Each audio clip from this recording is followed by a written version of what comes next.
আসসালামু আলাইকুম প্রিয় ভিউয়ার্স, আশা করি সবাই ভালো আছেন। আলহামদুলিল্লাহ, আল্লাহ পাক আমাকেও ভালো রাখছে। আজকে কথা বলবো বিলি আশ্রা অথবা আপাং গাছ। এটাকে বিভিন্ন অঞ্চলে বিভিন্ন নামে পরিচিত। কিছু কিছু জায়গায় এটাকে বলে আপাং গাছ, আবার কিছু কিছু জায়গায় এটাকে বলা হয় বিলি গাছরা বা বিলি আশ্রা। যাই হোক, এই গাছের রয়েছে অনেকগুলো ঔষধি গুণ। আর আপনারা বরাবরই জানেন এই চ্যানেলটিতে ন্যাচারাল বিডিতে সর্বদাই প্রাকৃতিক এবং ভেষজ নিয়ে আলোচনা করা হয়। যদি চ্যানেলটি আপনাদের ভালো লেগে থাকে তাহলে অবশ্যই সাবস্ক্রাইব করতে ভুল করবেন না।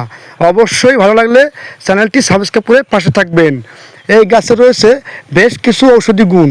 তার মধ্যে এটি প্রদাহ দূর করতে বিশেষ বিশেষ ভূমিকা পালন করে থাকে এবং জন্ডিস নিরাময়ের জন্য এই গাছ অত্যন্ত ভালো কার্যকারী। অনেক ক্ষেত্রে জানা যায় সাপের কামড়েও এই গাছের নাকি গুণাগুণ রয়েছে, তবে সঠিক বলে জানা যায় না। তবে আর একটা বিশেষ গুণ রয়েছে এই গাছের, যেটা আপনি জানলে চির অবাক হয়ে যাবেন। সেটি হলো এই গাছের শিকড়ের বিশেষ বিশেষ কিছু গুণ রয়েছে। এটি যৌন ক্ষমতা বা স্ত্রী সহবাসের সময় বৃদ্ধি করে। এই গাছের শিকড় অত্যন্ত ভারী এবং অত্যন্ত যৌন ক্ষমতা বৃদ্ধি করে। এটা আপনার শরীরে পুরুষের যৌন ক্ষমতা বৃদ্ধি করে, পাশাপাশি বীর্য প্রচুর পরিমাণে গাঢ় করে, যার ফলে আপনার যৌন সঙ্গীকে অনেক বেশি যৌন তৃপ্তি দিতে পারবেন ইনশাল্লাহ। এই ভেষজটি অত্যন্ত সহজলভ্য একটি ভেষজ। এটা বাড়ির আঙ্গিনায় এবং রাস্তার ধারে এটি পাওয়া যায়।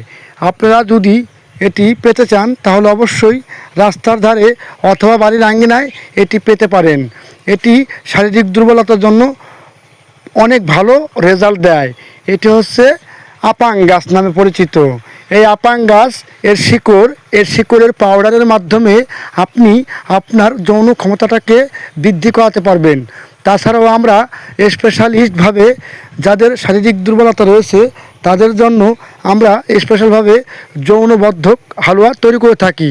এটা যদি নিতে চান তাহলে অবশ্যই স্ক্রিনে দেওয়া হোয়াটসঅ্যাপ নাম্বারে অবশ্যই যোগাযোগ করতে হবে এবং আমরা কুরিয়ারের মাধ্যমে সারা দেশে ডেলিভারি করে থাকি। যারা বাইরে থাকেন তারা লোকের মাধ্যমে আমাদের কাছ থেকে নিতে পারবেন। যাই হোক, অনেক কথা বললাম। যদি কোনো ভুল ত্রুটি থাকে অবশ্যই ক্ষমা দৃষ্টিতে দেখবেন। চ্যানেলটি ভালো লাগলে ন্যাচারাল বিডি অবশ্যই সাবস্ক্রাইব করে পাশে থাকবেন। আজকের মতো এই পর্যন্তই। তবে একটা কথা বলি, গাছ কখনো মানুষকে ঠকায় না। গাছ প্রাকৃতিক ভেষজ, এটা কোনো সাইড ইফেক্ট বা পার্শ্ব প্রতিক্রিয়া নেই। এটি খেলে ন্যাচারালভাবে স্থায়ী সমাধান পাওয়ার সম্ভাবনাই বেশি থাকে। সবাই ভালো থাকবেন। আজকের মতো এই পর্যন্ত। আল্লাহ।